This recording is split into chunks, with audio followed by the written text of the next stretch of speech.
Bueno, muy buenas tardes a todos, hermanos y hermanas. Vamos a dar inicio a la sesión, al estudio del día de hoy, dando chance para que se conecten más personas. También sabemos que muchas personas no se están conectando en el directo, pero están estudiando y recibiendo las enseñanzas, viéndolas en diferido. Y bueno, le damos la bienvenida y el saludo también a todos aquellos que, que se vayan a conectar después. Y los que se conecten más tarde. De la misma manera, también nosotros compartimos la enseñanza por escrito. La idea que tenemos de poder conectarnos disciplinadamente los sábados a las 5 es compartir, interactuar como hermanos en momentos donde tenemos pocas oportunidades para congregarnos. Encontramos en estas herramientas una opción para cumplir el mandato que nos hacen las escrituras de compartir y gozarnos entre los hermanos y aprender juntos de la palabra de Dios. Vamos a orar esta tarde y vamos a ponernos en las manos de nuestro amado Señor Jesucristo para que todo lo que salga hoy sea, venga con el visto bueno de Él. Los invito, hermanos y hermanas, a cerrar sus ojos, a levantar sus manos y a buscar una sintonía con nuestro Señor esta tarde.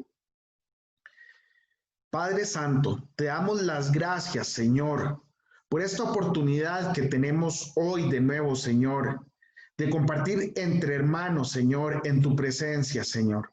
Oh Maestro, escucha el anhelo de nuestros corazones, Señor. Queremos aprender de ti, Padre. Y te pido que nos uses, Señor, para que sea tu palabra la que transforme nuestras vidas, Señor. Abre nuestros corazones, Señor, y quita cualquier velo de entendimiento que haya en nuestras cabezas, Señor, para que tu palabra sea, una semilla que caiga en tierra fértil, en la tierra fértil de nuestros corazones, Señor. No solo para que la escuchemos, no solo para que la aprendamos, Señor, sino también para que la podamos poner en práctica en nuestras vidas, Señor, y también para poder enseñarla a otros, Padre Santo. Te damos la bienvenida, Señor, a este lugar, Señor, a cada uno de los hogares o lugares donde nos están escuchando en vivo y nos vayan a escuchar en diferido, Señor. Que sea tu Santo Espíritu el que nos enseñe esta noche, Señor, todos los secretos espirituales que hay escondidos en tu palabra para aquellos que te aman, te obedecen, para todos aquellos que te buscan, Señor. En el nombre poderoso de Cristo Jesús, bendigo a todas las personas que están en este chat, hermanos y hermanas, y los invito a que se llenen de gozo, que esta sea una sesión llena de gozo del Espíritu Santo, que esta sea una sesión llena de entendimiento, que sea un deleite para nosotros esta tarde, descubrir qué cosas nos tiene preparadas el Señor para todos nosotros. Muy bien. Bueno, vamos a ver, voy saludando a los que ya están conectados, tenemos a Esaú desde Oaxaca, saludos Esaú, bendiciones, qué bueno tenerte de nuevo, Gabriela desde Canadá, muchas bendiciones, Mauricio desde Zarcero, hola Mauricio, ya nos saludamos, Olga desde Costa Rica también, Estela Cediel de Colombia, ¿verdad Estela? Creo que Estela es hermana de Olga. Tenemos, se nos está conectando la hermana Cinia Arévalo, también que es de Panamá. Y bueno, muchas bendiciones, muchas bendiciones a todos. Bendiciones.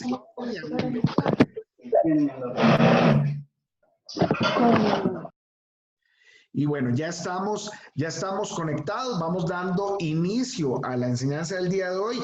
Como todos los sábados, espero que alguien venga preparado para ayudarnos con la lectura inicial del día de hoy. Vamos a estudiar, vamos a concentrarnos en Juan capítulo 2, versículos del 13 al 25. Entonces, quiero pedirle a alguien que me ayude con la lectura de hoy. Esaú ya nos había escuchado una vez, la semana pasada nos ayudó un hermano de Nicaragua. ¿Quién levanta la mano hoy para ayudarnos con la lectura?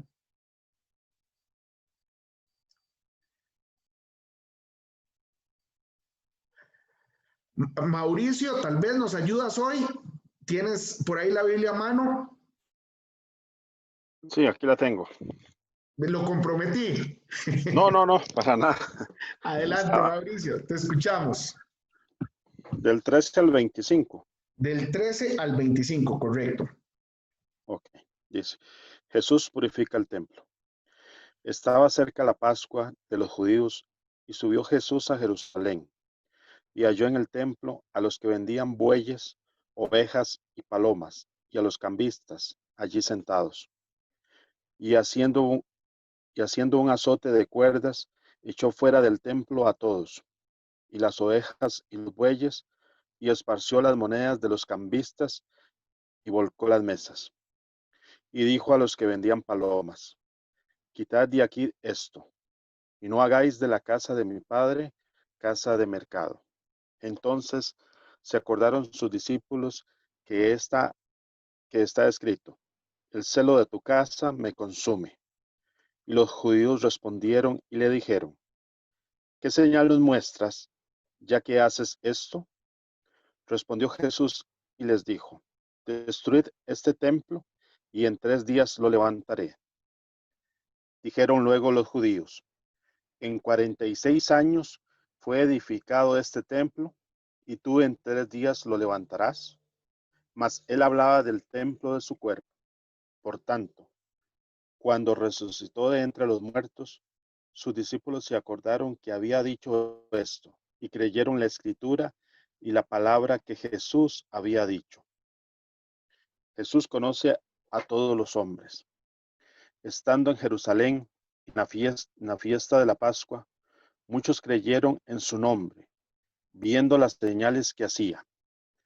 Pero Jesús mismo no se fiaba de ellos porque conocía a todos y no tenía necesidad de que nadie le diese testimonio del hombre, pues él sabía lo que había en el hombre. Amén. Amén. Gloria al Señor por esta palabra. De toda la escena, Mauricio, ¿qué es lo que más te llama la atención? La actitud del Señor o el lugar, ¿qué es lo que más te llama la atención? Para mí, imaginándome o recreando un poco esta escena, sería ese momento de que Jesús toma esa cuerda y empieza a limpiar el templo. Porque tal vez no lo entendía en el momento, pero no era un lugar para tener pues todo este tipo de cosas. Podrían estar fuera, pero no dentro del templo. ¿Por qué? Porque era la casa de oración. Entonces yo me imagino un poco al hombre un poco enfadado, un poco con toda la razón, lógicamente no lo entendían, pero era prácticamente este celo, como dice, está escrito, el celo. Entonces, esta es una de las partes que me llama la atención en ver o imaginarme esta escena, ¿verdad? Defendiendo a lo que de verdad era el templo. Lo Y que le muchas veces pertenece.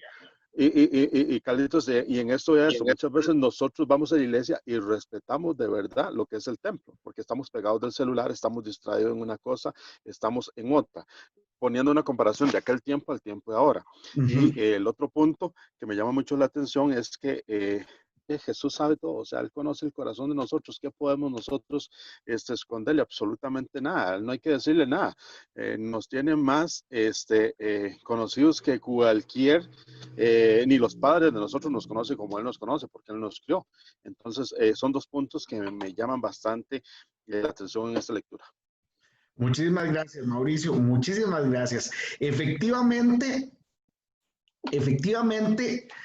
yo los quiero invitar esta tarde a que ustedes se imaginen, recreen en su mente la escena.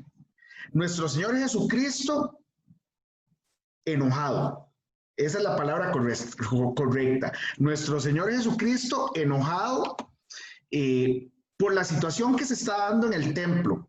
¿Quién podría imaginarse a nuestro Señor Jesucristo enojado cuando mayormente escuchamos que de nuestro Señor un ministerio de amor Pero también si nosotros profundizamos en la palabra, vemos que el enojo del Señor se manifiesta en diferentes ocasiones y es algo que nosotros debemos entender. Como hemos visto en sesiones pasadas, el Señor tiene dos características tiene muchos atributos, pero dos de los atributos que más nos llaman la atención es el de ser un Dios justo y el de ser un Dios misericordioso. Y cuando hablamos de un Dios justo, significa que es un Dios que tiene que pagarle a aquel conforme a su corazón. Y bueno, eso lo vamos a ver un poquito más adelante. Y al malo le debe castigar. Eso es parte de la justicia. Debe ser, el malo debe ser castigado, ¿verdad? Y el bueno debe ser premiado. Aunque no hay un solo bueno, sino solo el Señor, pero bueno, en este caso, el bueno lo vamos a entender como los justos o los justificados, los que creen o los que creemos en Él. Entonces, imaginémonos esa escena, ¿verdad? Que no se nos quite durante toda la sesión, esa escena de un Dios, de un Señor celoso, que defiende lo suyo, con valentía y con fuerza. De nuevo, también muchas veces, por causa de Hollywood y de las series y escenas que hemos visto de la vida de Jesús, muchas veces nos presentan a un Jesús débil, pero aquí nosotros vemos un Jesús fuerte. Y ahora vamos a entender por qué estoy diciendo un Jesús fuerte. Entonces, es muy importante que mantengamos esta escena porque la enseñanza espiritual de ese enojo, de ese celo del Señor, yo creo que hoy los va a dejar sorprendidos. Tenemos mucho que aprender hoy y yo espero que en esta hora podamos abarcar todo lo que tenemos. Voy a enseñarles a utilizar también una herramienta que es muy útil y sé que a muchos de ustedes les va a gustar. Por lo menos es una herramienta que les va dando una pincelada para que descubran que existen muchas herramientas para profundizar en la palabra y poder descubrir por sus propios medios muchos de los secretos espirituales que estamos descubriendo en este evangelio, pero que toda la escritura, toda la palabra está llena de esos secretos. Lo primero que debemos ubicarnos es en Jerusalén. Recordemos la semana pasada y las sesiones pasadas que hemos visto cómo el Señor se ha venido moviendo y en este momento está en Jerusalén. Una de las características que tenemos, uno de los elementos que tenemos que entender cuando leemos esto en el Evangelio de Juan, como vemos aquí en la parte de arriba, este pasaje se describe en todos los evangelios. Lo tenemos en Mateo 21, lo tenemos en Marcos 11 y lo tenemos en Lucas 19. Pero hay una característica particular en el Evangelio de Juan. En los otros tres evangelios, esta situación de purificación del templo aparece al final del ministerio de nuestro Señor Jesucristo, antes de ser crucificado. Y Juan aquí nos lo está presentando al principio. Entonces, a lo largo de estos 2000 años, los estudiosos han debatido mucho de por qué. Algunos dicen que es que Juan está rectificando los otros tres evangelios y que esto realmente sucedió al inicio del ministerio del Señor. Otros dicen que sucedió dos veces, que el Señor purificó el templo al inicio de su ministerio y lo volvió a purificar al final de su ministerio. En lo personal, yo creo que no nos desgasta el hecho, o no nos debe desgastar el hecho de cuándo fue la purificación del templo o se hizo dos veces. Quiero contarles en lo particular qué es lo que pienso. Creo que el apóstol Juan lo puso al inicio del ministerio para poder darle una concordancia, un seguimiento a la enseñanza espiritual. Recordemos que el Evangelio de Juan es un evangelio que es muy profundo espiritualmente y está escrito, como decirlo así, en clave, con palabras que parecen muy sencillas, pero hay un trasfondo espiritual muy grande, como lo hemos venido descubriendo. Y les voy a explicar por qué creo que Juan intencionalmente pasó este pasaje al principio para darle continuidad a la enseñanza que vimos la semana pasada del milagro de la conversión del vino. Recordemos que una de las enseñanzas espirituales que tuvimos la semana pasada es que la conversión del vino, el cántaro, ¿verdad? El cántaro viejo representaba nuestro cuerpo y el agua representaba la palabra y la conversión del vino representaba dos cosas, en resumen. Primero, la conversión que sucede en nosotros cuando nosotros aceptamos al Señor y también cuando nosotros llevamos la palabra, el poder de la palabra de Dios al transformar a otras personas. No es porque Carlos tenga poder a la hora de ir a predicar, orar por una persona, o Mauricio, o Olga, o Cinia, sino es la palabra de Dios la que transforma a las personas y ahí es donde ocurre el milagro. Cuando nosotros llevamos la palabra a un inconverso o a un hermano que ande descarriado, lo que puede hacerlos volver al camino, lo que puede hacer quitarles el velo es la palabra de Dios. No hay nada que nosotros podamos hacer como seres humanos para poder convertir a una persona. Es la palabra de Dios la que tiene poder. Y el que actúa es el Espíritu Santo. El que actúa es el Espíritu Santo para transformar a esas personas. Entonces, vimos que si bien es cierto, vimos un milagro físico en la purificación del templo, también vamos a ver una gran enseñanza espiritual que tiene que ver con esa misma transformación que nosotros como creyentes sufrimos, o más bien somos bendecidos en el momento en que nuestro Señor Jesucristo entra a ser parte de nuestras vidas. Pero antes de llegar a eso, vamos a ubicarnos en el contexto del lugar. Les decía que estamos en Jerusalén. Dice el versículo 13, estaba cerca la Pascua de los judíos. Hoy les fui marcando en rojo algunas palabras claves. Primero, tenemos que entender qué es la Pascua. La Pascua es una celebración que viene desde la época de Moisés y toda la historia podemos encontrarla en Éxodo 12. Éxodo 12. Y a mí me gustaría saber si alguien sabe qué significa la palabra Pascua o alguien me quiere ayudar explicándonos qué cree que significa la palabra Pascua. ¿Hay alguien que me levante la mano? Alguien que me ayude por ahí, que ha escuchado, qué cree sobre la palabra Pascua.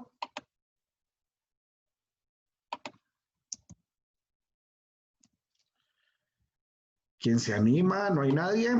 Bueno, voy a explicárselos. La palabra Pascua, cuando yo descubrí esto, para mí fue sorprendente, porque durante toda mi vida, 40 y resto de años, siempre utilicé y escuché la palabra Pascua, pero nunca me había preguntado qué significaba realmente.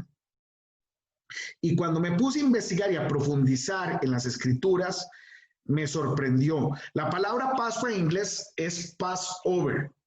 Y prácticamente en inglés sí se entiende muy fácil lo que significa. Pascua significa pasar por encima o como un tiquete, no hay una sola palabra, sino tenemos que explicarla con un conjunto de palabras. Es como un tiquete que me permite pasar a algo o pasar por encima de algo, ¿verdad? Es como un pase, eso es lo que significa Pascua, un pase especial que me permite disfrutar de algo.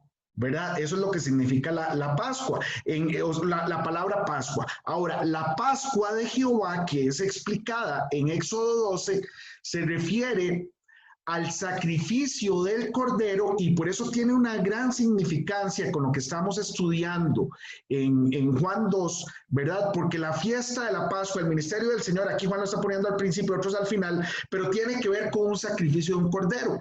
Lo que en Éxodo 12 lo que vemos es que Jehová le indica a Moisés que ellos deben sacrificar un cordero y que deben hacer una fiesta todos los años para conmemorar ese momento. Pero en ese sacrificio de ese cordero, una de las instrucciones que descubrimos ahí en Éxodo 12 es que se debe tomar la sangre de ese cordero y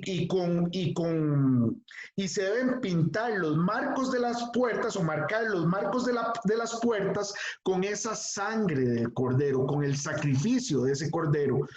Porque el Señor tenía planeado enviar muerte a todos los primogénitos que estaban en Egipto. Y la marca del cordero era una señal para que la muerte no tocara la casa de los israelitas que estaban en Egipto. Entonces, por ponerlo gráficamente, la muerte pasaba por encima de las casas de los israelitas que tenían marcado en sus puertas la sangre del cordero. De la misma manera, Eso sucede en nuestras vidas. La sangre del Cordero, una vez que nosotros somos limpiados, somos llamados por el Señor, nosotros quedamos sellados y marcados con la sangre del Cordero, y ni la muerte ni el pecado podrá pasar o entrar a nuestras casas, sino que por orden del Señor, la muerte y el pecado pasan por encima de nosotros. Entonces, hay una gran significancia en la Pascua. De hecho, vemos que cuando nuestro Señor fue crucificado, él llegó un domingo de Ramos para celebrar la Pascua en Jerusalén. Entonces, ese es el gran significado de la Pascua. Pero aquí en el versículo 13 encontramos algo muy, muy, muy particular. Igual a esa que está ahí. Ojo que el apóstol Juan dice, está cerca la Pascua de los judíos, pero cuando lo leemos en Éxodo 12 dice, está cerca la Pascua habla de la Pascua de Jehová. ¿Por qué esa diferencia? Porque en Éxodo 12 vemos la Pascua de Jehová o la Pascua del Señor, y en Juan 2:13 vemos la Pascua de los judíos. Es demasiado sencillo. Juan aquí nos está enseñando que lo que se estaba viviendo en Jerusalén en ese momento era una fiesta vacía. Era una fiesta religiosa, era una fiesta, una celebración religiosa sin sentido. ¿Cuántas veces nosotros conmemoramos o queremos conmemorar algo del Señor o una fecha de celebración? Pensémoslo como lo celebra todo el mundo, la Semana Santa, y vemos como la gente lo menos que hace es conmemorar al Señor, o el sacrificio que el Señor hizo por nosotros, o la pasión del Señor. No hay ni siquiera remordimiento de pecados. La gente lo utiliza para pasear, para tomar, para irse a la playa, para tantas cosas. Y lo mismo sucedía en la época de los judíos cuando nuestro Señor Jesucristo vino acá. Hay algo particular. Nosotros tenemos que imaginarnos también en el contexto de esa época y en este momento, aproximadamente unos 2.200.000 personas yendo a Jerusalén a celebrar la Pascua. Era una actividad religiosa realmente grande. Podemos imaginarnos multitudes de personas, como les digo, casi más de 2 millones de personas, estiman los historiadores, que en esa época eran los que llegaban a celebrar la Pascua todos los años, porque religiosamente era obligatorio ir a celebrar la Pascua e ir al templo. La gente se tenía que reunir en el templo. Y entonces, cuando nuestro Señor Jesucristo llega al templo, imagínense en el mercado que se encuentra, ¿verdad? No estamos hablando de 100 personas, de 200 personas, sino imagínense en una celebración de esa cantidad de personas, de millones de personas, y el negocio que se armaba en el templo. Por eso en el versículo 14 leemos que dice, y halló en el templo nuestro Señor a los que vendían bueyes, ovejas y palomas, y a los cambistas allí sentados. Entonces, imagínense en esa peregrinación de un par de millones de personas, donde uno de los requisitos de la Pascua era esa vez, una vez al año, ir y entregar o darle un sacrificio al Señor en el templo para que los pecados fueran perdonados. En ese tiempo todavía no existía la gracia, entonces uno de los métodos que estaban establecidos para la purificación, para el perdón de los pecados, era entregarle un sacrificio al Señor. Entonces, se sacrificaban bueyes, ovejas y palomas conforme a la capacidad económica de cada persona. Pero imagínense a 2 millones de personas trayendo sus propios corderos, sus propios bueyes o sus propias palomas. Mucha gente prefería llegar a Jerusalén y comprar el sacrificio ahí. Además, había otra característica. Si yo traía mi propia oveja, por ejemplo, los sacerdotes tenían que chequearle y pasar el riteve, decimos en Costa Rica, pasar la revisión y ver si ese cordero era apto para poder entregárselo o ofrecérselo al Señor. Y ahí es donde muchos hacían negocio, ¿verdad? Por ejemplo, muchos sacerdotes, muchos fariseos tenían negocios donde ellos creaban los corderos y bueno, podía llegar una persona y decía, no, este no pasa, pero aquí yo te vendo este, o te compro este más barato y te lo vendo. Otro de los temas que habían en ese momento en el templo era el tema de los cambistas. Recordemos que Jerusalén o Israel estaba sometida al Imperio Romano y había una moneda oficial que era la moneda de Israel, pero no así la moneda que era regente en el Imperio Romano.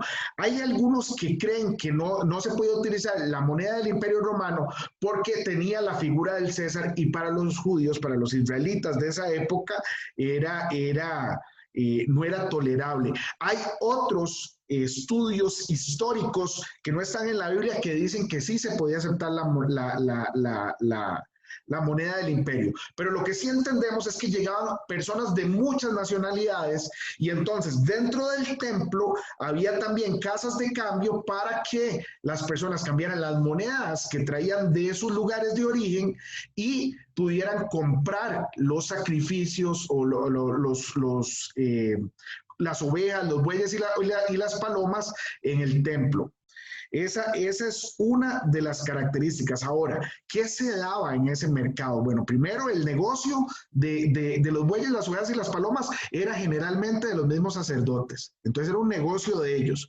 Lo otro es que con los cambistas se daba la usura. Se estima más o menos que se cobraban, si no me equivoco, había leído en un análisis histórico, como un 15% se le rebajaba del precio real que se dejaba el cambista al cambiarle la moneda a las personas. Y recordemos que la Biblia nos habla de que la usura es condenada por el Señor. Ahora, lo peor de todo eso no era solo el negocio que se estaba dando para una celebración religiosa en donde lo importante era ir a honrar al Señor, pero por eso Juan dice en el versículo 13, la Pascua de los judíos, diciendo que era una celebración vacía. La gente lo hacía religiosamente, pero realmente no iba con la intención en el corazón de honrar y adorar al Señor. Por eso es que Juan nos hace esa gran diferencia y no nos habla en Éxodo de la Pascua de Jehová, sino nos habla de la Pascua de los judíos, ¿verdad? Separando en que el hombre, como siempre, terminó convirtiendo un mandato del Señor en algo completamente religioso y sin sentido.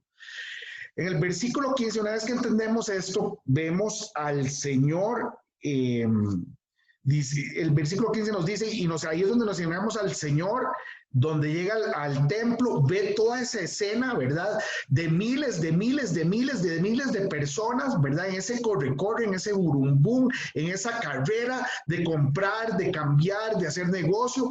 Lo peor de todo es que todo eso se estaba dando dentro del templo, en el lugar donde la gente tenía que ir a postrarse al Señor, en el lugar donde la gente tenía que ir a adorarse, había sido ocupado por un mercado de animales y de cambistas.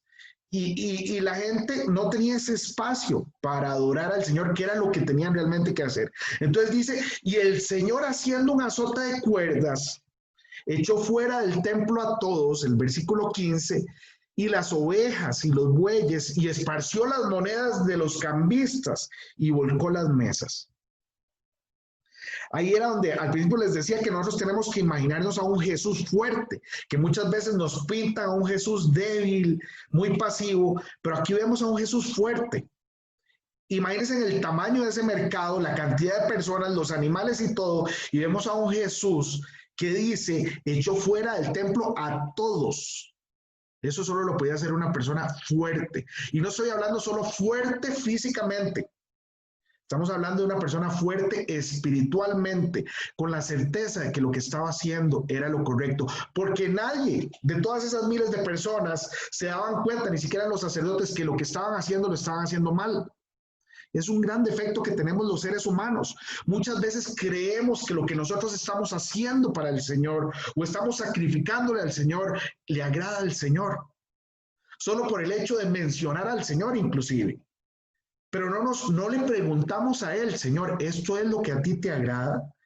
Incluso nosotros teniendo el Espíritu Santo, muchas veces no le preguntamos al Señor si eso es lo que el Señor quiere. Simplemente suponemos que lo que nosotros hacemos es lo que el Señor quiere. Pero aquí vemos a un Jesús que estaba muy claro en lo que tenía que hacer y tenía una gran fuerza física y espiritual para corregir y purificar lo que tenía que purificar.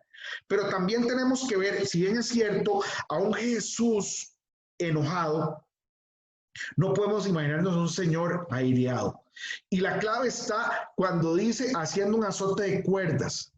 El Señor se tomó la paciencia de agarrar cuerdas y preparar un azote. Un azote es como un chilillo, yo no sé cómo lo podemos decir en otros países, ¿verdad? Con eso que se golpea el ganado, ¿verdad? Que se golpean los caballos y, eh, y vemos que el Señor tuvo la paciencia de crear un azote. Entonces, vemos un Jesús enojado, pero no vemos un Jesús aireado. Muchos quieren suponer que el Señor hizo el azote para golpear a los bueyes, a las ovejas y a las personas y a todo el mundo. Pero si el Señor tuvo la paciencia de hacer el azote, debemos entender que el azote no debe evidenciarnos o debe mostrarnos violencia de parte del Señor. Lo que debe mostrarnos es autoridad de parte del Señor. Y ahí es donde no podemos confundir las dos cosas. No podemos confundir enojo con ira y no podemos confundir violencia con autoridad. Muchas veces, incluso nosotros como siervos del Señor, como discípulos del Señor, tenemos que pararnos con autoridad, con nuestras familias, con nuestros hijos, con nuestros compañeros, con las personas que conocemos y decir, no, eso no está bien. Y eso no significa que nosotros tenemos que caer en la ira, pero sí tenemos que tener la autoridad que nos da el Espíritu Santo, el poder que nos da el Espíritu Santo que mora en nosotros, para decir que algo no está bien. Dice la palabra que el Señor no nos da un espíritu de temor, sino nos da un espíritu de poder y de dominio propio. Y eso es parte de lo que nosotros también tenemos que hacer siguiendo el ejemplo de nuestro Señor Jesucristo. Entonces, imaginemos y tengamos en mente durante el resto de la enseñanza esa imagen de este Señor Jesucristo, diciendo y echó fuera a todos. Quiero que también guarden esa palabra, echó fuera a todos, porque vamos a volver dentro de un momento a entender espiritualmente también qué significa eso. Y el versículo 16 dijo, y digo a los que vendían palomas, quitad de aquí esto, y no hagáis de la casa de mi padre casa de mercado. Vean qué interesante, ese era el enojo del Señor, que la casa del Padre había sido corrompida, había sido ensuciada. ¿Por qué? Porque todo se estaba dando dentro de la casa, dentro del templo. No, ni siquiera era porque era afuera, era porque era dentro del templo. Y aquí es donde vamos a empezar a ver una clave espiritual para ir entendiendo qué es lo que nos quiere enseñar el Señor espiritualmente en todo este pasaje. Como les dije al principio, hoy voy a enseñarles a utilizar una herramienta que es muy útil. Lastimosamente está en inglés, pero funciona como las concordancias. Algunos conocen el libro de concordancias, este de acá, el Strong, que nos da los significados de las palabras originales en hebreo, en griego y en arameo de las escrituras originales y nos facilita el estudio de la palabra. Pero hay una herramienta que yo utilizo mucho, que está en internet y se puede descargar también en el teléfono para investigar esto. El gran problema es que, si bien es cierto, tiene la versión de Reina Valera, cuando profundizas, ella te da los significados en inglés. Entonces, tienes que conocer un poquito de inglés o utilizar traductores para saber qué es lo que te está mostrando. Pero quiero enseñárselas porque aquí vamos a descubrir algo muy interesante y no quiero solo decírselo, sino quiero enseñarles cómo descubrimos esas cosas. La herramienta que yo les digo para que se la apunten ahí es una página y, como les digo, la pueden descargar en el teléfono. Se llama blueletterbible.org. En el teléfono aparece como la aplicación se llama BLB. Y, como les digo, sirve para profundizar en el estudio bíblico, y de aquí en adelante las próximas sesiones van a ver que vamos a seguirla utilizando cuando encontremos palabras en las cuales necesitamos profundizar el significado espiritual. En este caso voy a buscar el versículo que estamos leyendo, que es el versículo 16, y nada más se le pone el pasaje que buscamos, Juan 2, versículo 16. y le cambiamos la versión a Reina Valera 60, que es la única en español que nos permite. Le damos ahí buscar y ahí me aparecen todos los pasajes. Vemos que estamos en este. Y dijo a los que vendían palomas: quitad esto y no hagáis de la casa de mi padre casa de mercado. Cuando yo me vengo y le doy a la herramienta Tools, nada más le doy acá Tools, ella me muestra el texto original. Como vemos, estamos en el Nuevo Testamento y aquí me está mostrando, en esta partecita de acá, me está mostrando el texto original en hebreo, como aparece en el Evangelio de Juan. Y después, cuando voy bajando, me muestra palabra por palabra las palabras originales que están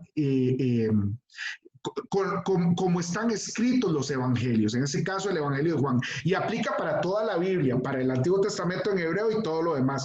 La única, digamos, dificultad que tiene es que ya cuando yo lo pongo acá, ella me pone la concordancia o la traducción en inglés. Entonces, yo debo conocer un poquito de inglés o, como les digo, usar traductores. En este caso, lo que les decía es que quiero profundizar en la palabra casa. En el versículo 16, de nuevo, después de que dice que se dirigió a los que vendían palomas, les dijo: no hagan de la casa de mi padre casa de mercado. Y hoy quiero profundizar en la palabra casa.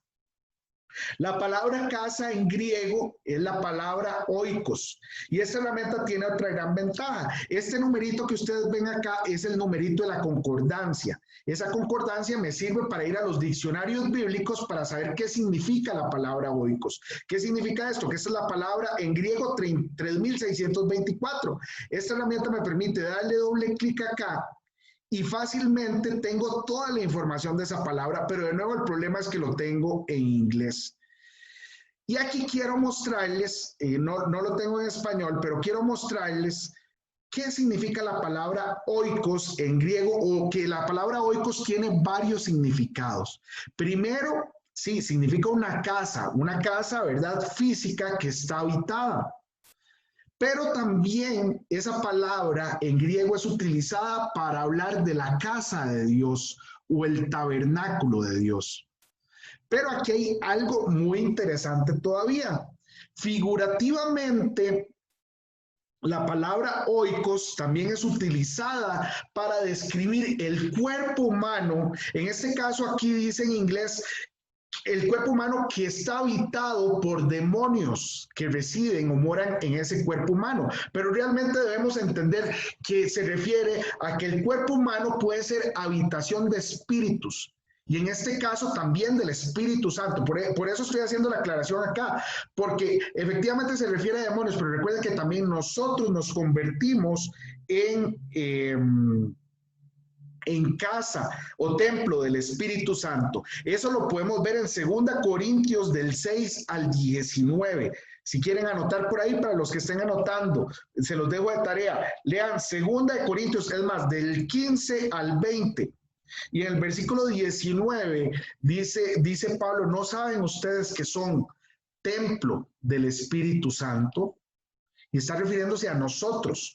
Nosotros, los discípulos, los hijos de Dios, nos convertimos en templo del Espíritu Santo. Y ahí Pablo lo que está diciendo es que nosotros debemos mantener nuestra casa limpia y pura. Es más, voy a buscarlo por acá para que lo leamos. 2 Corintios 6.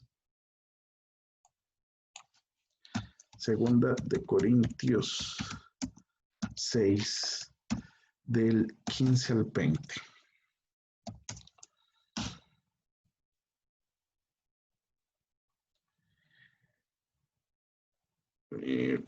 Perdón, es 1 Corintios.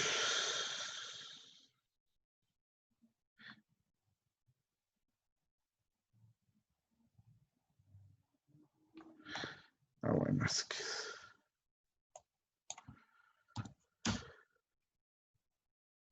Aquí está. Dice el apóstol Pablo a partir del versículo 15: ¿no saben que sus cuerpos son miembros de Cristo? ¿Quitaré pues los miembros de Cristo y los haré miembros de una ramera? Pues de ninguna manera. ¿O no saben que el que se une con una ramera es un cuerpo con ella? Porque dice, los dos serán una sola carne. Pero el que se une al Señor, un espíritu es con él. Dice, huyan de la fornicación. Cualquier otro pecado que el hombre cometa está fuera del cuerpo, mas el que fornica contra su propio cuerpo peca.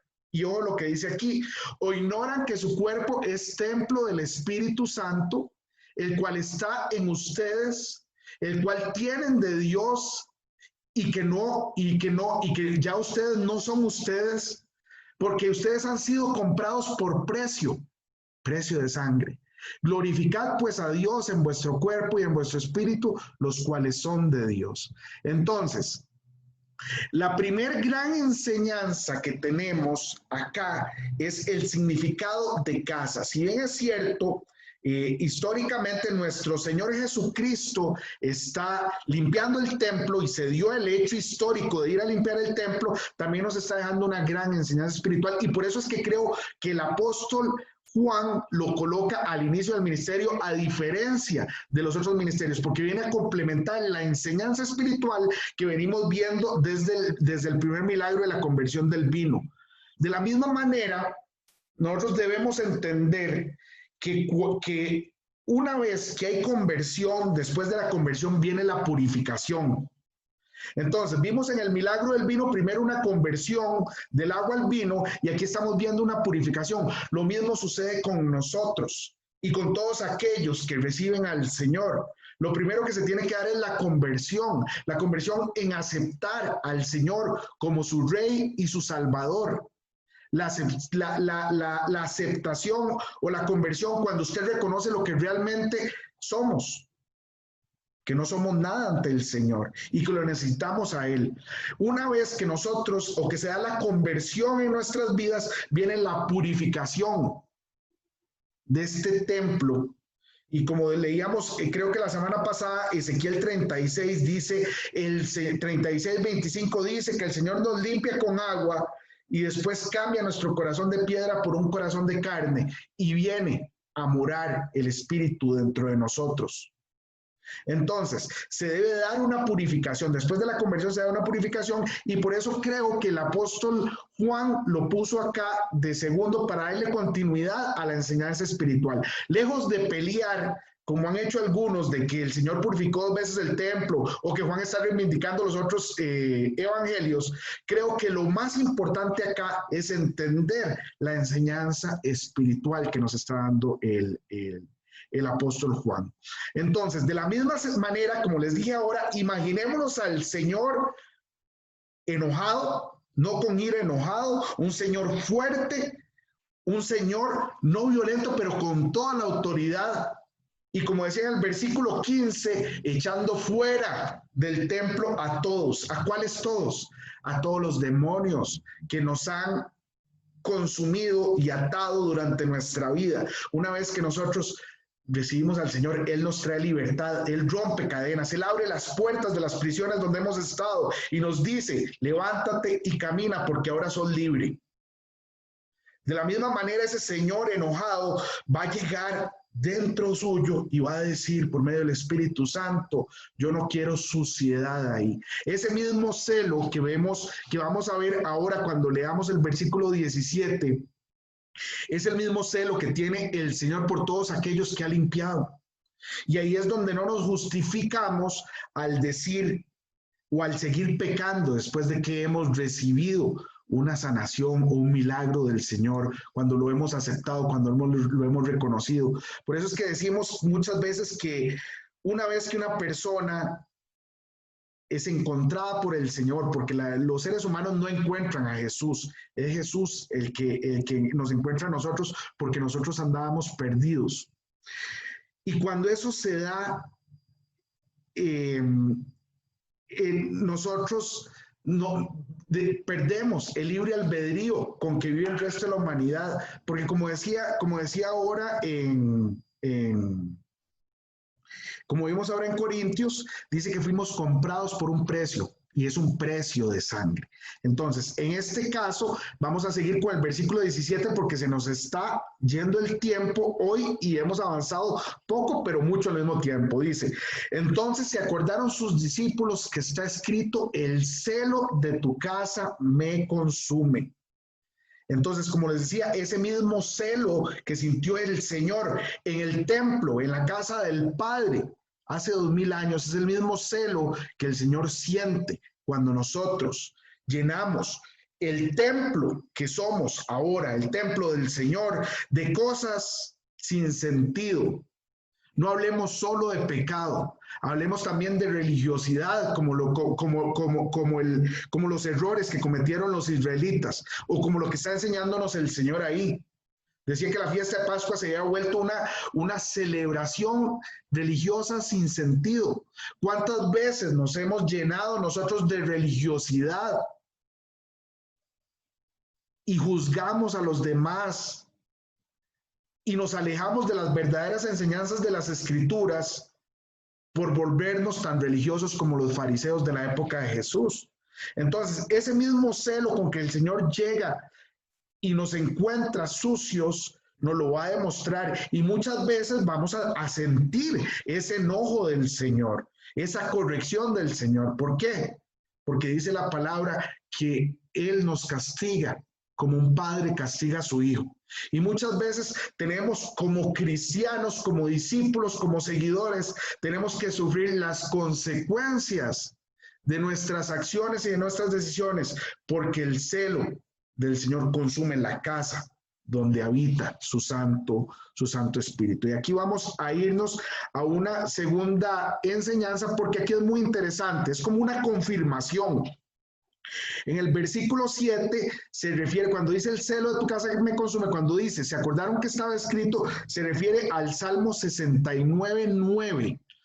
Y quiero mostrarles en esta misma herramienta, qué interesante, porque el Salmo 69:9 nos da confirmación de lo que estamos hablando.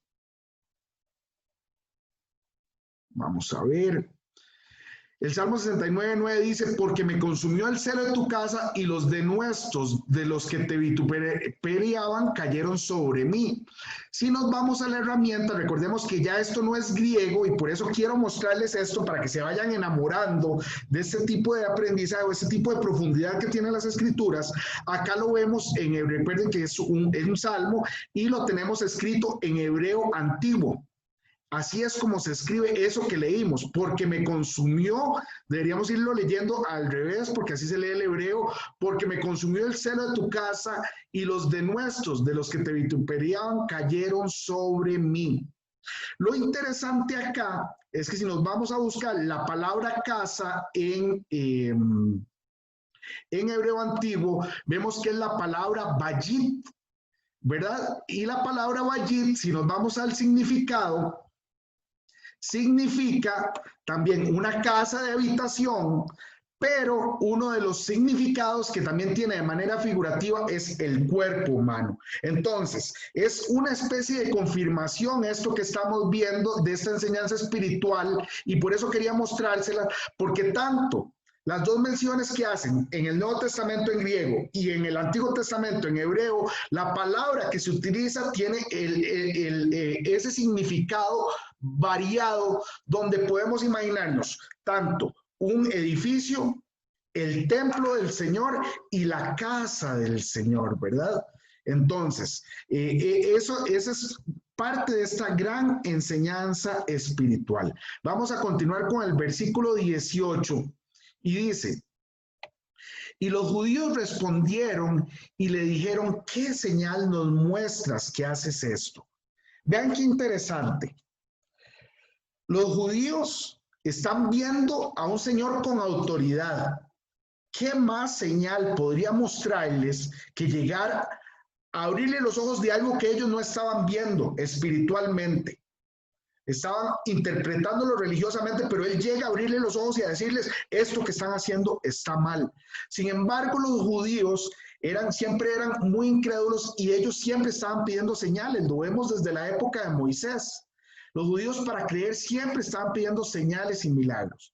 Y aquí creo que es un buen momento para que todos nos hagamos la pregunta si nosotros muchas veces no somos iguales o parecidos a los judíos de la época de Jesús. ¿Cuántas veces el Señor nos habla, nos muestra el camino que debemos seguir? ¿Y cuántas veces nosotros en nuestras cabezonadas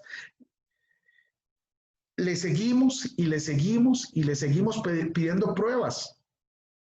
¿Cuántas veces somos incrédulos de que el Señor tiene la capacidad y quiere hablarnos, quiere guiarnos por medio de su Espíritu Santo, pero nosotros seguimos pidiéndole y pidiéndole y pidiéndole y pidiendo pruebas? Con esto no les estoy diciendo que nosotros tenemos que correr a buenas y primeras y creer que todo lo que se pone en nuestro corazón, y ojo que hablo del corazón, no de la mente, porque si es cierto el corazón es engañoso, la mente es peor de engañosa que el corazón.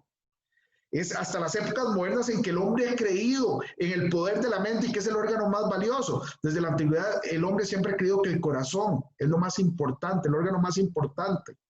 Y por medio del corazón es donde nosotros hablamos con el Señor. La mente está atacada por el enemigo. Ahí es donde entran los dardos de fuego del enemigo. Pero yo digo, en el corazón, ¿cuántas veces nosotros escuchamos o sentimos que el Señor nos está guiando y porfiamos? Y le decimos, Señor, dame otra prueba, dame otra muestra, y otra muestra. Yo me imagino al Señor, hay veces, perdón, porque hay veces yo me gusta imaginarme las cosas muy literalmente. Yo a veces me imagino al Señor diciendo, ay, este chiquito no aprende, no me hace caso. ¿Y qué paciencia tiene el Señor con nosotros? O peor aún, ¿cuántas veces el Señor nos dice que no? Y nosotros insistimos con lo que queremos. Y a pesar de que el Señor nos ha dicho que no, le decimos, Señor, pero yo quiero esto, muéstramelo. Y entonces no le hacemos caso a lo que el Señor nos está diciendo. Eso es desobediencia. Y ahí es donde muchas veces nos quejamos porque no escuchamos la voz de Dios. Y no es que no escuchamos la voz de Dios, es que no escuchamos lo que queremos que Dios nos diga. No estamos escuchando lo que Él nos dice, porque queremos escuchar lo que nosotros deseamos. El versículo 19 dice, y respondió Jesús y les dijo, destruid este templo y en 3 días lo levantaré. Y aquí de nuevo vamos a irnos a recordar las 2 palabras que acabamos de aprender en griego y en hebreo, oikos y vayit. En este caso, el Señor en ese momento le estaba diciendo a los judíos, destruyan este templo, y se estaba refiriendo a su propio cuerpo. Y en 3 días lo levantaré. Se estaba refiriendo a la resurrección. Por supuesto que los judíos no podían entender de lo que estaba hablando el Señor. Incluso hoy en día lo leemos y nos imaginamos la destrucción del templo físico. Y si no llegamos hasta el versículo 21, no entendemos de que está hablando de su propio cuerpo. Bueno, aquí tenemos de nuevo una confirmación del significado de la palabra oikos y vayit, que significa casa. De la misma manera como el Señor le habla aquí a los judíos y ellos no podían entenderlo, debemos recordar, hermanos y hermanas, que así están escritas o dadas las escrituras. Las escrituras están dadas para que no las pueda entender cualquiera, sino solo aquel que está lleno del Espíritu Santo. Ya todas las revelaciones han sido dadas por Dios a través de las escrituras, pero para poder entender las escrituras necesitamos de la iluminación del Espíritu Santo, de la iluminación del Señor. Y eso es parte de lo que nosotros debemos agradecer al Señor por estas sesiones que tenemos para aprender sobre su palabra. Voy a correr un poquito porque ya casi son las 6 y dice, dijeron luego los judíos, en 46 años fue edificado este templo y tú en 3 días lo levantarás.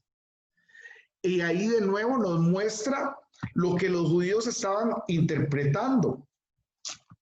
Estaban creyendo que el Señor les estaba hablando del edificio físico. Ese era, recordemos que el templo hace 2000 años era el templo de Herodes, llevaba 40, porque en ese momento todavía estaba en construcción o en edificación, y llevaba 46 años edificándose Y entonces le están diciendo, esto lleva 46 años construyéndose y tú lo vas a derribar y solo lo vas a levantar en 3 días.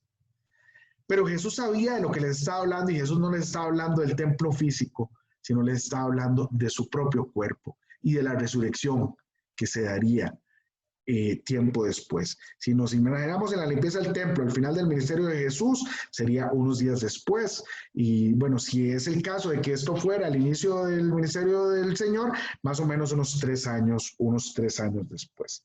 Hay una palabra también muy interesante que quiero mostrarles, y es en el versículo 19, cuando Jesús les dijo, destruid ese templo y en 3 días lo levantaré.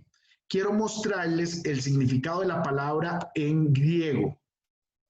Vamos a ver, Juan 2:16 sería el 19. Vean qué interesante. En Juan 2:19 respondió Jesús y les dijo, destruyan este templo y en 3 días lo levantaré. Y aquí lo que quiero mostrarles es la palabra en griego que se utiliza para levantaré, que es egeiro. Esta palabra es hermosa. Pónganle atención. Egeiro significa más que levantar una construcción, si es uno de sus significados, pero es un significado, por decirlo, colateral. Realmente el significado de Heiros es despertar o levantarse o hacer subir algo. Se puede utilizar para construir casas, pero el principal significado es levantarse o levantar algo. Y entonces, ojo qué hermoso, porque efectivamente la palabra que se utiliza ahí estaba representando la resurrección de nuestro Señor Jesucristo. Entonces, si bien es cierto, la palabra significa levantar, o se puede utilizar para levantar un edificio, realmente el principal significado de esta palabra en el texto original significa despertar. Nuestro Señor fue despertado al 3er día. El Señor fue levantado al 3er día. Y ojo qué bonito eso. De la misma manera como nuestro Señor fue levantado, la promesa de Él para nosotros, los que creemos y vivimos con la esperanza de su palabra, es que nosotros seremos levantados al igual que Él de la tumba. Y seremos resucitados y glorificados junto con Él. Yo no sé usted, pero yo me gozo, me emociono, me quedo sin palabras, hasta tartamudeo. No me cuesta mucho tartamudear, pero cuando yo pienso en estas cosas, híjole, yo nada más digo, ven Señor Jesús. Ven, Señor Jesús, porque ya quiero estar contigo. Versículo 22. Por tanto, cuando resucitó de entre los muertos, sus discípulos se acordaron de ese momento, de esas palabras. Y dice, y creyeron la escritura y la palabra que Jesús había dicho. Y lo último que vamos a ver acá es, quiero resaltar acá, donde dice, creyeron la escritura y la palabra que Jesús había dicho. Cuando se refiere a la escritura, se refiere a lo que nosotros conocemos como el Antiguo Testamento. Y la palabra de Jesús se refiere a todos los evangelios. Y ahí lo que estamos viendo es una concordancia de lo que el Señor dijo, que Él vino a hacer cumplir toda la palabra. De que el Señor era el Mesías que estaba profetizado desde el Antiguo Testamento y que toda la vida del Señor prácticamente está descrita en el Antiguo Testamento. Por eso dice, creyeron la escritura y la palabra que Jesús había dicho. Son dos cosas, pero nos está dando a entender que están estrechamente relacionados. Hermanos y hermanas, quiero dejarlos esta semana con esta enseñanza de la purificación del templo, del oikos y del bayil, que es usted y que soy yo. Que sea una semana de reflexión para que nos preguntemos qué tan limpia está la casa del Señor. Que sea una semana donde no tengamos que esperar que el Señor venga con un azote de cuerdas a limpiar la casa del Señor, sino que seamos nosotros mismos, sin los velos que el mundo nos pone, porque Él nos ha hecho libres, podamos limpiar esa casa donde mora el Espíritu Santo. Que sea una semana de reflexión, hermanos y hermanas, para caminar con la autoridad del Espíritu Santo que se nos ha dado como hijos de Dios para limpiar la casa de nuestro Padre y para honrar su presencia en nosotros. Leímos con Mauricio el versículo 23 al 25. Quiero aclararles que la otra semana lo vamos a volver a tocar porque estos últimos 3 versículos del capítulo 2 nos van a llevar o son parte de la enseñanza de Nicodemo que vamos a empezar la próxima semana. Nada más quiero hacer una pequeña reseña sobre esto y leérselos rápidamente. Dice, estando en Jerusalén, de nuevo nos vuelve a decir, en la fiesta de la Pascua, muchos creyeron en su nombre viendo las señales que hacía. Y aquí nada más rápidamente, ¿cuántos creen en Dios solo por los milagros que hacen y no por lo que es Él? Y va a ser parte de la reflexión de esta semana. ¿Por qué yo busco del Señor? ¿Por qué yo busco aprender de su palabra? ¿Qué es lo que yo realmente quiero del Señor? ¿Quiero un milagro para mi vida en este momento? ¿O lo amo porque Él es el creador de todas las cosas, porque me ha dado vida? Y porque me ha prometido vida eterna con Él para el resto de la eternidad, pero lo amo por lo que Él es y no por lo que Él me da. Creo que eso debe ser parte de la reflexión de esta semana.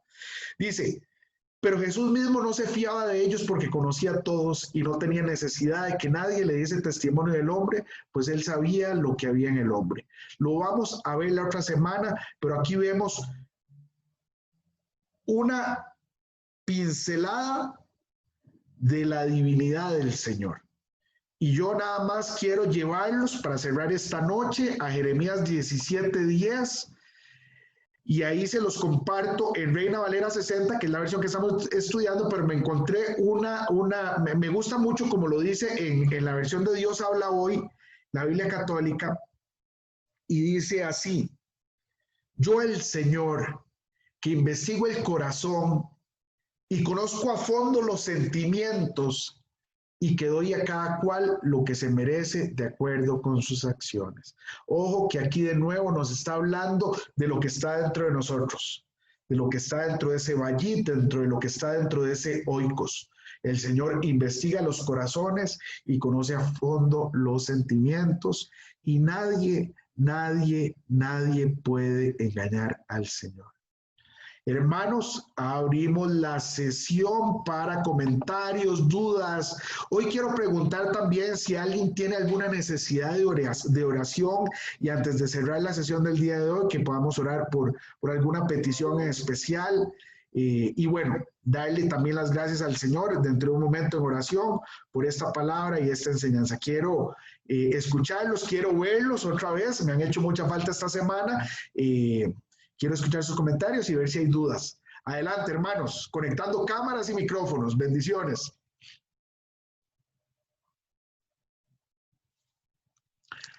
Mauricio.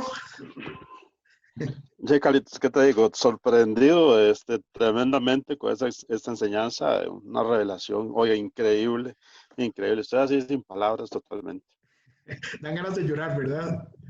Definitivamente de gozo, porque es increíble lo que aprendimos en este pasaje. Tremendo, tremendo. Gloria al Señor, gloria al Señor. Qué lindo que es Él. Amén.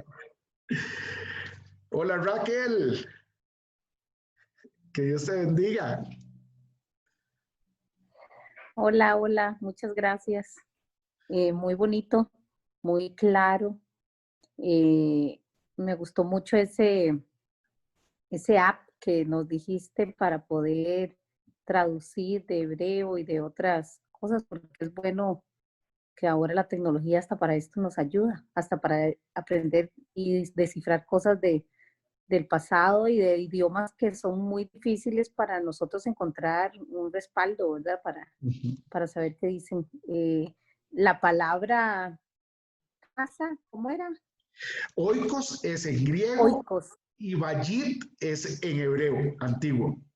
La oikos me hizo pensar en un montón de cosas que de verdad uno escucha a veces algunos dialectos o escucha como cuando cantan en otros idiomas, en hebreo y el Padre Nuestro en hebreo y uno lo entiende como con el corazón y no entiende auditivamente con el conocimiento porque lo carecemos.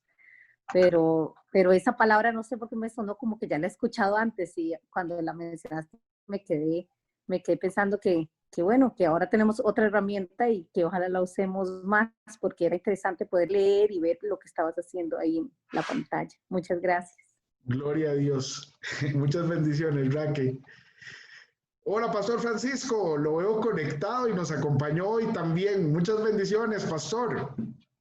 Muchas bendiciones, Carlito. No, aquí estamos, sábado a sábado. No tenía puesta la cámara, pero estábamos escuchándole, porque nunca dejamos de aprender.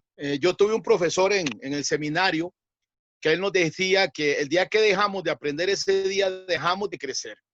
Y siempre tenemos que aprender, siempre hay mucho que aprender. Y le felicito, Carlitos, por esa dedicación.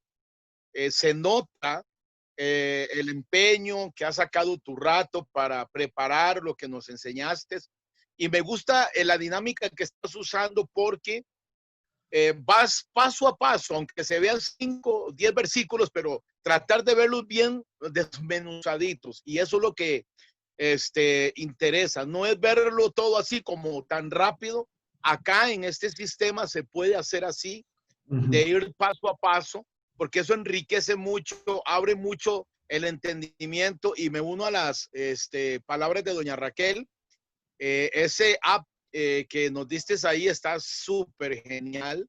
Bueno, nosotros lo buscamos por otra parte, de otra forma, pero que usted nos está dando ahí, aun cuando aparecen en inglés después las palabras, como usted decía, hay formas de cómo traducirlas.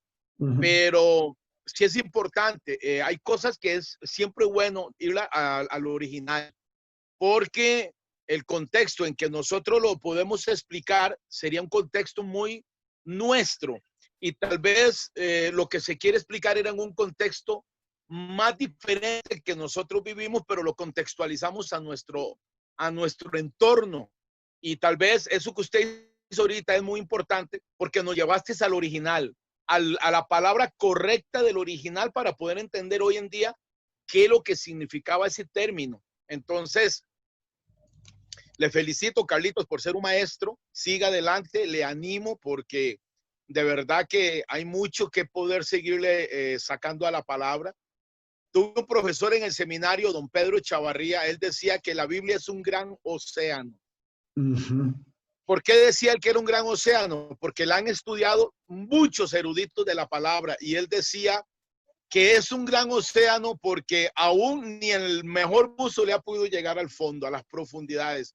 Y eso es lo lindo de la palabra, que nos reta estudiarla, nos reta meternos hasta esas profundidades donde creemos que podemos llegar y de ahí sacar los tesoros que ella tiene para poder transmitir a los que nos escuchan. Entonces, le felicito, Carlitos, de verdad.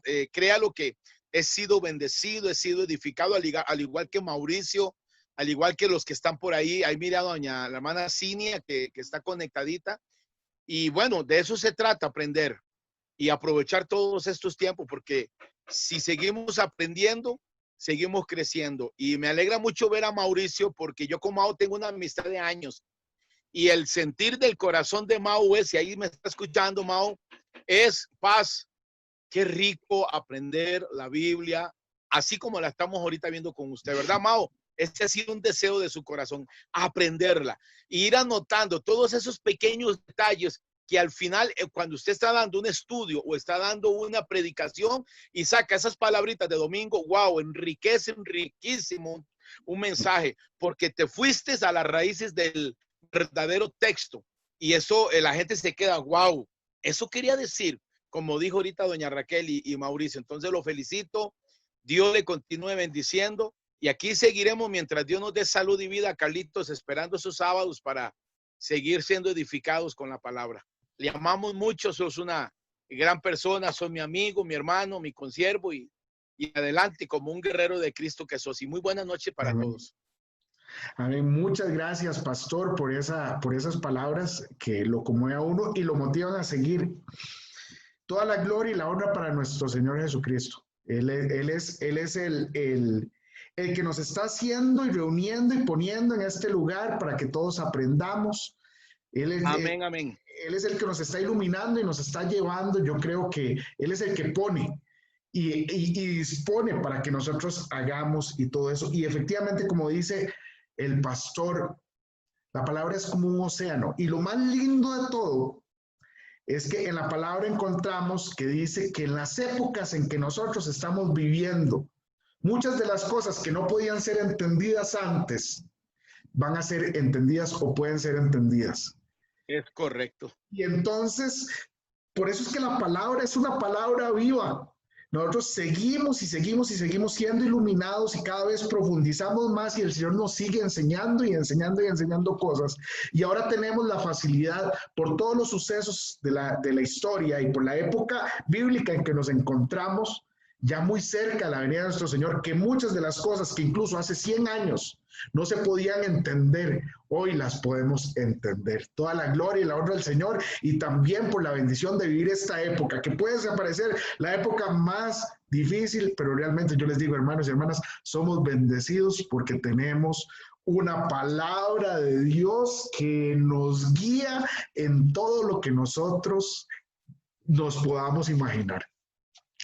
¿Alguien más que quiera comentar o quiera hacer una petición de oración? Si no, vamos dando por cerrado. Y bueno, hoy yo no sé, pastor, si es mucha molestia, pero me gustaría pedirle que nos bendiga con una oración para cerrar la sesión del día de hoy. Amén, amén, Carlitos, no, con mucho gusto, me siento honrado y privilegiado, es una bendición y con mucho gusto vamos a orar. Amado y soberano Rey, te damos muchas gracias por esta preciosa hora, por este tiempo que hemos podido ser edificados con tu palabra. Gracias por usar la vida de nuestro hermano Carlos como interlocutor de tu palabra, Señor, y traernos esos lindos y hermosos textos originales, Señor, de tu palabra y podernoslos transmitir. Síguele dando sabiduría, entendimiento, guianza y dirección para poder entrar a esas profundidades de tu palabra, Señor, y poder encontrar esos tesoros que están ahí guardados para poderlos compartir con cada uno de nuestros hermanos y amigos. Gracias por los que se han conectado, gracias por los que se conectarán luego. Gracias, Señor, porque queremos seguirle sintiendo ese sabor a tu palabra, Señor. Gracias te damos por este tiempo. Sabemos que nada es en vano, Señor Jesús. Y te damos gracias para que en esta noche tú guardes y cuides, Dios mío, oramos la vida de cada uno de mis amigos y hermanos y que podamos pasar una hermosa noche. Ponemos este mes de agosto en tus manos, los 31 días de agosto, cada mañana, tarde, noche y madrugada de agosto lo ponemos en tus manos, nuestros proyectos de vida, nuestros sueños, nuestros anhelos. Padre, declaramos que agosto será un mes de sobrenaturales cosas donde veremos tu mano obrar de una manera especial a favor de nuestras vidas, aun cuando en los medios se escuchan que este mes quizás será muy catastrófico con respecto a lo de la pandemia y muchas cosas más. Nosotros seguimos caminando con la seguridad y la certeza que el que camina bajo el abrigo del Altísimo morará bajo la sombra del Omnipotente. Gracias, Dios, porque hasta aquí nos has guardado, nos has cuidado. Amado Dios, tú has sido bueno. Te damos todo el honor, la gloria, la honra, la adoración y la exaltación a ti, que eres soberano, que eres Rey de gloria, que eres excelso, que eres alfa y omega, principio y fin. Tú que lo eres todo, Señor. Te amamos y te damos las gracias. Te damos la honra y el honor. Permítenos estar receptivos para escuchar tu palabra con denuedo y poderla atesorar en el corazón y transmitirla a aquellos, Señor, que estén sedientos de escuchar esa palabra, Dios. Te amamos, Señor, y te damos las gracias. Sigue guardando a Carlitos, síguele dando esa sabiduría y síguele dando esa palabra, Dios mío, para que pueda seguir transmitiendo como interlocutor tuyo, Dios, al pueblo tuyo, Señor. Te damos las gracias en esta noche, en el nombre precioso y santo de nuestro amado Señor Jesucristo, y gracias, precioso Espíritu Santo, por estar allí dando la revelación de la palabra y ayudándonos a entenderla. Te amamos en el nombre de Jesús, te damos las gracias en esta hora. Amén y amén. Gracias, bendito Dios. Gracias. Aleluya. Que Dios les bendiga a todos y muy buenas noches. Muchas gracias, pastor. Muchas gracias, hermanos y hermanas, por acompañarnos. También las mismas bendiciones para los que nos van a ver en diferido. Hoy en la mañana les compartí una pequeña imagen que dice que los 3 hábitos de un discípulo. Primer hábito, estudiar la palabra. Segundo hábito, vivir la palabra, hacer suya la palabra, dar testimonio de esa palabra. Y tercer hábito, enseñar la palabra. Y quiero invitar a los hermanos y hermanas, a los que están conectados ahorita y a los que lo ven en diferido, inviten más personas a conectarse a este estudio. Yo en un principio lo iba a cerrar solo para los que estábamos, pero todas las semanas me escribe gente que está viéndolo en diferido y que quieren agregarse y quieren conectarse también. Y me parece que no es justo cerrarle la oportunidad a alguien, aunque se conecte tarde, pero de seguir aprendiendo de la palabra. Y pues sigamos invitando personas que realmente la palabra es lo único, como les decía más temprano, es lo único que nos puede transformar. Y que sea esta palabra y que sean estas actividades donde el Señor es el centro y nos enfocamos en su palabra, la que transforme, ojalá, a muchas personas. Buenas noches, los amo a todos en Cristo Jesús, que descansen. Y bueno, tenemos mucha tarea espiritual que digerir esta semana. Nos vemos de hoy en 8. Bendiciones.